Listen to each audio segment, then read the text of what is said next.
Alhamdulillahi Rabbil Alamin, wassalatu wassalamu ala man la nabiyya ba'da. Jetojmë vëllezër në kohë fitnesh, në kohë përçarjesh, në kohë sfidash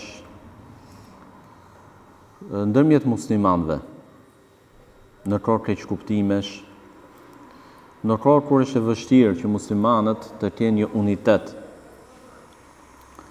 Dhe si rrjedhoj, muslimani duhet të di se çfarë qëndrimi duhet të mbaj në situata të tilla, në një gjendje të tillë, cili është qëndrimi që ai duhet të mbaj. Qëndrimi që duhet të mbaj është i ditur, sepse në Kur'an ka çdo gjë për cilën kemi nevojë. Por shu në sunetin e profetit alayhis salatu wassalam ka çdo gjë për të cilën kemi nevojë, ka shpjegim për çdo situatë, ka mësim për çdo reagim apo qëndrim që duhet të mbajmë. Dhe duhet të dimë se nga parimet e të ndjekurit apo të përmbajturit pas Kur'anit dhe Sunetit është që të heshtësh në kohë fitnesh. Dhe çështjet e fitneve, trajtimin e tyre, t'ja lesh në dorë njerëzve të ditur, dietarëve, specialistëve të fushës, njerëzve kompetent. Pra, në kohë fitnesh apo për situata të ndryshme, jo çdo musliman mund të flasë. Jo çdo musliman mund të flasë. Por, kur kemi të bëjmë me situata delikate dhe ku njohja atyre është e vështirë, atëherë kjo kërkesë, ky parim bëhet akoma dhe më i rëndësishëm për t'u njohur dhe për t'u zbatuar nga muslimanët. Realiteti që jetojnë muslimanët sot, pra përplasjen nga më të ndryshmet, deri në konfliktet armatosura, si midis muslimanëve, ashtu edhe midis muslimanëve dhe jo muslimanëve. Apo midis jo muslimanëve me njëri tjetrin, por që efektet e konfliktit të tyre prekin edhe muslimanët. Dhe ajo që ndodh nga pjesat e ummetit është se shumë për njerëzve jo kompetent, që nuk janë specialistë të fushës, që nuk janë dietar, flasin. E kanë shumë të lehtë t'i japin vetes të drejtën për të folur, kështu që japin gjykime, verdikte, analiza fetare, të cilat pas një farë kohe dalin se kanë qenë krejtësisht të gabuara. Por edhe pse të njëjtëve njerëz u ka ndodhur kjo gjë, që kanë parë vetë analiza apo verdikti i tyre ka qenë i gabuar, ndodh një konflikt i ri, prapa ta flasin. Prapa ta flasin, duke mos ja lënë çështjet në dorë atyre që Allahu a ka bërë detyrë dhe përgjegjësi për shkak të aftësive që kanë, siç janë dietarët.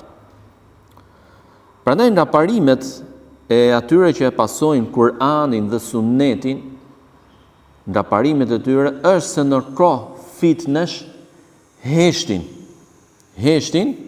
dhe kthimin e çështjeve i ja lën atyre që u takojnë dietarëve. Shu në hadithin e profetit alayhis salatu wassalam, hadithi i njohur që flet për fitnet, thot se të kun fitën, do të ndodhin fitne. Pra jo një, dy, po shumë, do të ndodhin fitne. Al-qa'idu fiha khairun min al-qa'im. Wal-qa'imu fiha khairun min al-mashi. Wal-mashi fiha khairun min as-sa'i. Do të ketë fitne, pra përçarje, konflikte, trazira, në të cilat ai që ri ulur është më i mirë se ai që qëndron në këmbë. Ai që qëndron në këmbë është më i mirë se ai që ecën. Edhe ai që ecën më i mirë se ai që vrapon. Cili është kuptimi i hadithit? Ai që është i tërhequr, ai është më i miri. Ai që nuk përzihet, nuk futet në fitne, sepse nuk është kompetent, e di veten e tij që nuk është i aftë për t'i trajtuar fitnet, për t'i zgjidhur konfliktet, për të dhënë verdiktin fetar, analizën e dur, tërhiqet. Ky ka shpëtuar.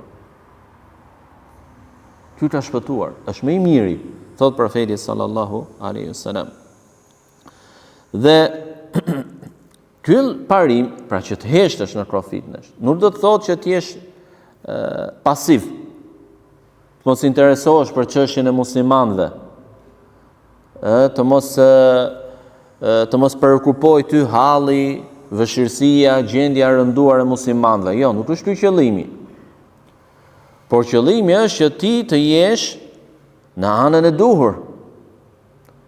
Ti të jesh i shpëtuar në ditën e ballafaqimit me Allahun nga qëndrimi që ke mbajtur në fitnesh.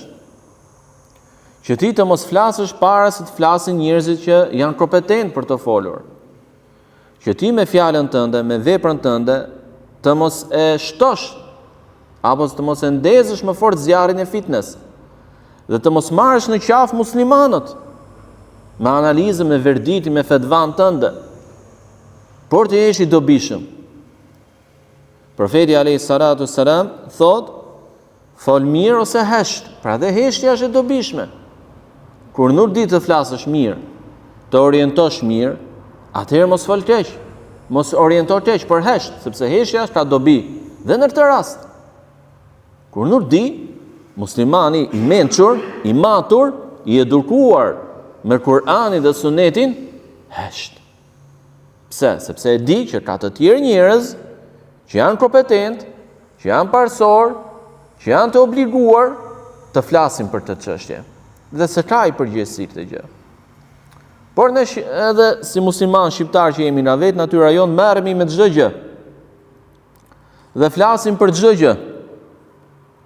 Edhe pse dituria fetare jona është e pakët. Edhe pse mundësia jon për ta njohur në thelb shkakun e një konflikti, e një përçarje, e një fitne është e vështirë për të njohur për shkak të largesës gjeografike që mund të kemi, për shkak se informacioni që na vjen nga media, rrjetet sociale që dihet që e trajtojnë apo i përkasin një krahu, e trajtojnë në mënyrë të njëanshme, por megjithatë ne prap flasim. Ne prap flasim, duke i hutuar muslimanët, duke turbulluar kuptimin e tyre, dhe duke e shtuar urrëtitjen e muslimanëve për njëri tjetrin. Gjë që sjell përçarje, konflikte, pra jo vetëm që nuk zgjidh situatë, por e përkeqëson akoma edhe më tepër. Kështu që dietarët kanë vlerësuar heshtjen në situata të tilla. Ndërta Ibn Taymija, Allahu mëshiroft, thotë: në fitnesh, përmbajtja nga fjalët është më e mirë se sa përfshirja. Kush e thotë këtë? Një dietar i madh, kolos, erudit, siç i përdorin termat disa të tjerë. Ka thënë në fitnesh, përmbajtja nga fjalë, pra heshtja, është më e mirë se e folura. Shohim për shembull konflikte që ekzistojnë dhe nuk i shohim dietarë të mëdhenj që të flasin apo të trajtojnë në atë mas, jo se nuk flasin dhe japin gjykimin fetar, patjetër. Por jo në ato masa që bëjnë disa të tjerë që s'janë dietarë. Dhe pastaj themi dhe akuzojmë dietarët, themi këta kanë frikë, këta nuk e kuptojnë realitetin, këta jetojnë në një vend tjetër dhe nuk e njohin realitetin tonë etj. Jo vëllezër. Ata janë njerëzit më të ditur që i përmbahen më shumë Kur'anit dhe Sunetit. Dhe Allahu na urdhëroi që kur nuk dim të pyesim ata që din. Fas'alu ahla dhikr in kuntum la ta'lamun. Pyesni të diturit kur ju nuk e dini. Pra çfarë duhet bëjmë kur nuk dim? Të flasim? Jo. Allah na tregoi referencën dhe ky ajet është shpëtim për muslimanët nga shumë situata. Allahu na tregon ilaçin e zgjidhjes së problemeve, cili është referenca, dietarët. Ata flasin kaq, mos fol më tepër. Ata thonë kështu, aty rri, mos thuaj ndryshe. Ata po heshtin, hesht edhe ti. Hesht edhe ti. Ata janë brenda vendit, rajonit ku ndodh rrazira, ku ndodh konflikt, ku ndodh fitnja, dhe flasin kaq. Në një masë të caktuar. Kurse ne që jemi larg, të paditur, të pamundur për të marrë shumë herë informacione saktë, flasim më shumë. Flasim më shumë, dhe çfarë bën? Prap, lafologji. Jo geopolitika, jo kjo, ajo, etj. Dhe Allah i lartësuar në Kur'an thot, edhe ky ajet është shumë i rëndësishëm. Shumë prej nesh e kanë dëgjuar, por është ajet që duhet të thellohemi në të, sidomos në kohën e fitneve që jetojmë. Thot Allah subhanahu wa ta'ala: "Wa idha ja'ahum amrun min al-amni aw al-khawfi adha'u bih. Wa law radduhu ila ar-rasuli wa ila uli al-amri minhum la'alimahu alladhina yastanbitunahu minhum." Kur vjen ndonjë lajm rreth sigurisë ose frikës, ata e përhapin me një herë, sa po dëgjojnë diçka, sa shohin diçka, e përhapin. Po si kur ta kishin për cjella të i dërguari dhe të ata që kanë autoritet, prej tyre, do ta kishin kuptuar ata që janë në gjendje të nxjerrin përfundime. Kjo ajet na tregon se kur muslimani sheh diçka, dëgjon diçka që është rënd, që është fitne, që është konflikt, që është përçarje, nuk duhet nxitoj me njëherë ta marrë si të mirëqen. Por edhe nëse është e saktë, nuk duhet nxitoj ta përhapi, sepse ndonjëherë përhapja sjell fitne, edhe kur është e vërtetë. Ajo që ka ndodhur, ajo që pe, ajo që dëgjove, sjell fitne. Dhe fshehtësia e saj bëhet më e dobishme se sa publikimi. Sidomos kur bëhet fjalë për njerëz që janë referencë. Udhëheqës, hoxhallar, dietar, petë ka një gabim, petë ka një të keqe, me një herë përhap. Jo, sepse ai është referencë. E rrëzove autoritetin e tij. E largove masën nga ai, nga drejtimi i dur, nga referenca e dur. Po çfarë duhet bësh? Ja, Allahu na mësoi. Ktheje më parë ku? Te i dërguari nuk është sot gjallë, por suneti i tij. Është mësimi i tij. Ktheje te i dërguari. Dhe tek ata që janë përgjegjës. Ne në fen ton vëllezër kemi ilaç për çdo problem. Por kur largohemi nga ato mësime, nga ato parime, ne bëjmë tollovi, e shtojmë kaosin, e shtojmë fitnen, hutohemi, hyjmë në konflikt pasaj me njëri tjetrin. Konflikti i fundit midis popullit që vret profetëve dhe popullit që vrau sahabët, që futet me shiat, ka ndezur debate të forta midis muslimanëve në Shqipëri. Derisa kalojnë dhe në ofendime. Dhe për mos me thënë gjithë, por shumë për tyre s'janë kompetent fare për të folë për të çështje, dhe po flasin në ajër fare. Thjesht bazohen në informacione që vinë nga pabesimtar, apo nga media të pavërteta, gënjeshtare, nxitëse të fitneve e tjerë. Dhe harxojnë kohën e tyre, harxojnë mundin e tyre, me një konflikt që çfarëdo që të thonë ata nuk e zgjidhin kurrë.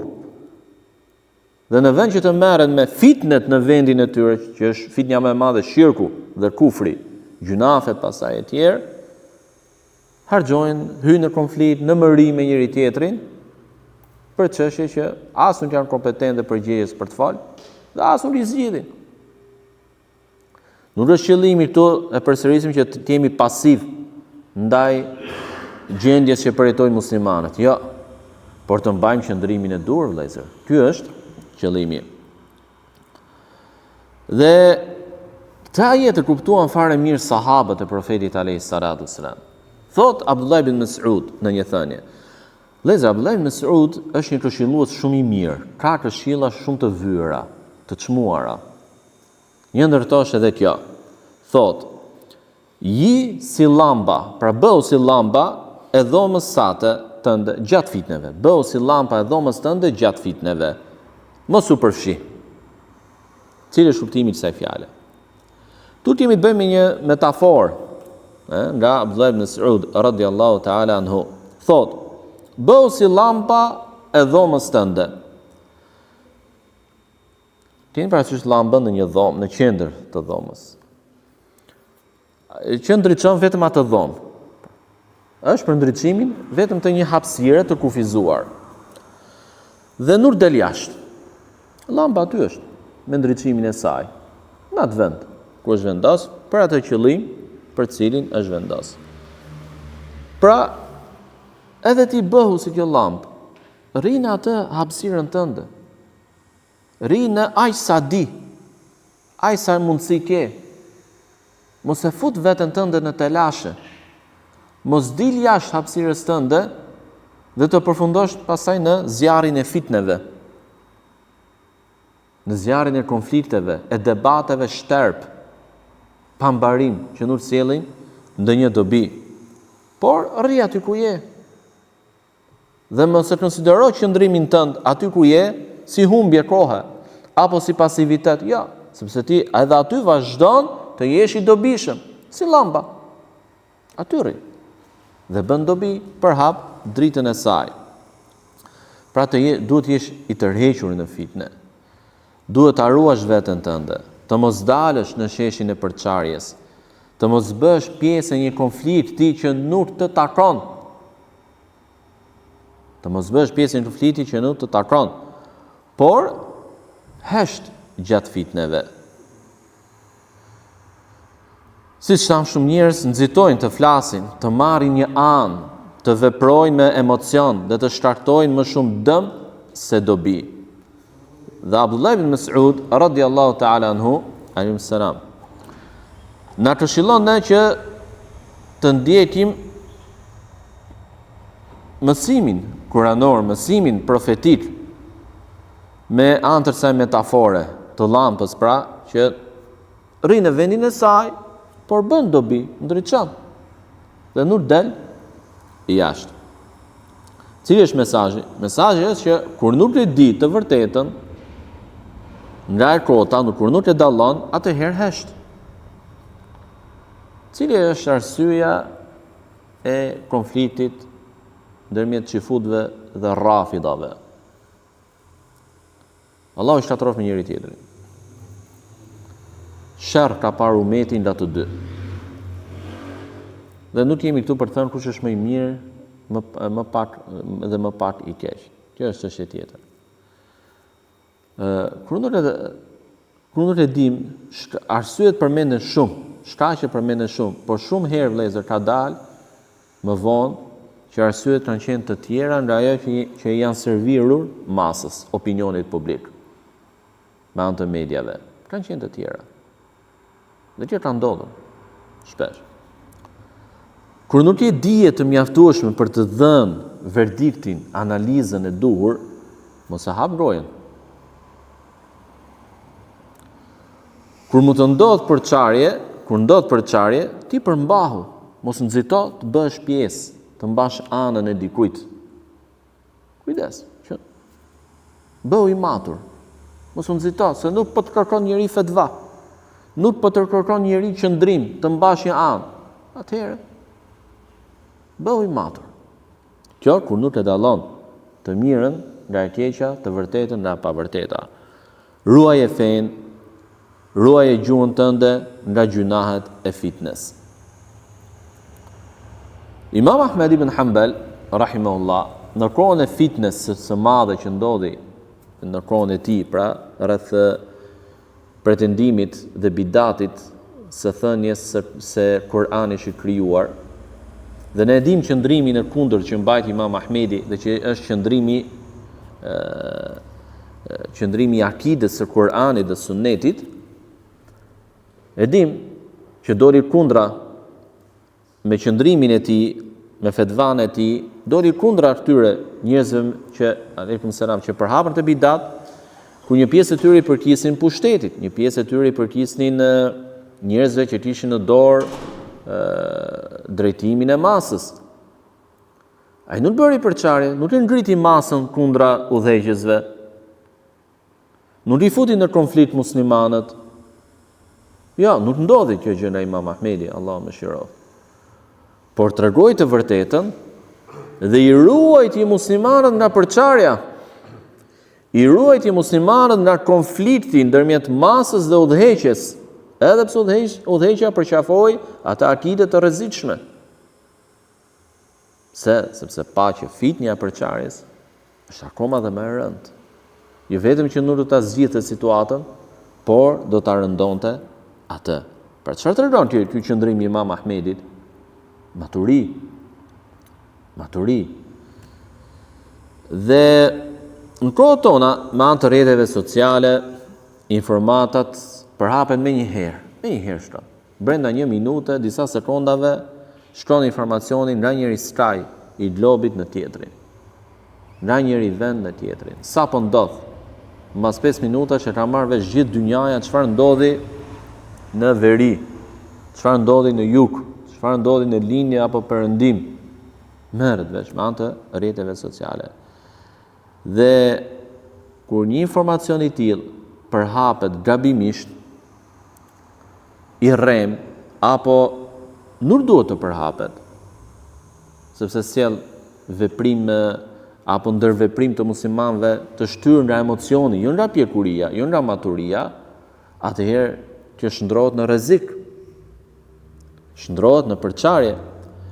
Prandaj kthimi te dietarët, heshtja të mos folurit më tepër se ç'të takon, është shpëtim për muslimanin vetë në radh parë, por është shpëtim edhe për xhamatin dhe shoqërinë islame.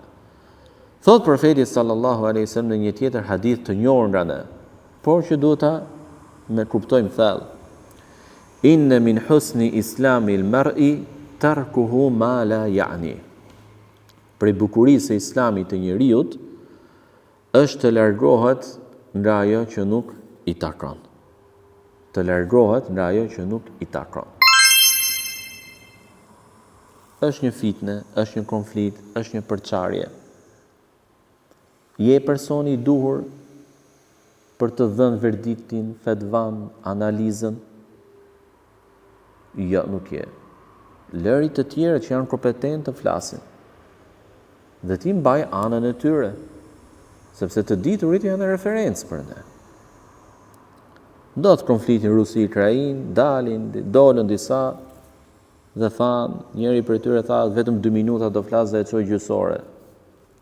Dhe arriti deri aty sa ata parafroi si ngjarje që ka lidhje me shenjat e kiametit. Dhe doli që arsyeja e luftës ishte krejt tjetër nga ajo që trajtoi ai. Nxitimi. Hutimi i muslimanëve që shërtoi. Ndodh konflikt këtu, ndodh konflikt aty. Flasin. Po pritë vëlla, ajo krahin, ai rajon, ai vend ka dietar, ka analist, ka specialist të fushës, që e trajtojnë dhe e merren ata me çështjen. Pse duhet flasësh ti? Kur si e i duhuri, kur si e kompetenti, kur se ke aftësinë, kur se ke njohurinë, kur Allahu s'ta kërkon këtë gjë. Pse e mbi ngarkon veten tënde dhe e fut në gjyna? Jo veten tënde, jo për veten tënde, por futesh në gjyna edhe për hutin, mërin që ndodh më pas midis muslimanëve. Për shkak të analizave të ndryshme që mund t'japin hoxhallarët, teologët musliman e tjerë, në përplasjet midis tyre në rrjetet sociale, masa tjetër i shndron në mëri, i shndron në konflikt, i shndron në inat, i shndron në përçarje. Ndërkohë që ne jetojmë në fitnë vendin tonë. Pa ndodh ato fitne, në fitne jemi. Fitnja e kufrit, e shirkut, e gjunaheve të tjera me radhë. Prandaj e lutim Allahun subhanahu wa taala të na japi pjekuri, të na japi maturi, të na japi vetë përmbajtje në kohë fitnesh, në kohë trazirash. Na ruaj neve gjuhën nga të folurit pa dituri. Na japi neve dritë, sukses që t'i përmbahemi Kur'anit edhe Sunetit, sidomos në kohë trazirash, në kohë përçarjesh, në kohë fitnesh. Subhanakallahumma bihamdik, ashhadu an la ilaha illa anta astaghfiruka wa atubu ilayk.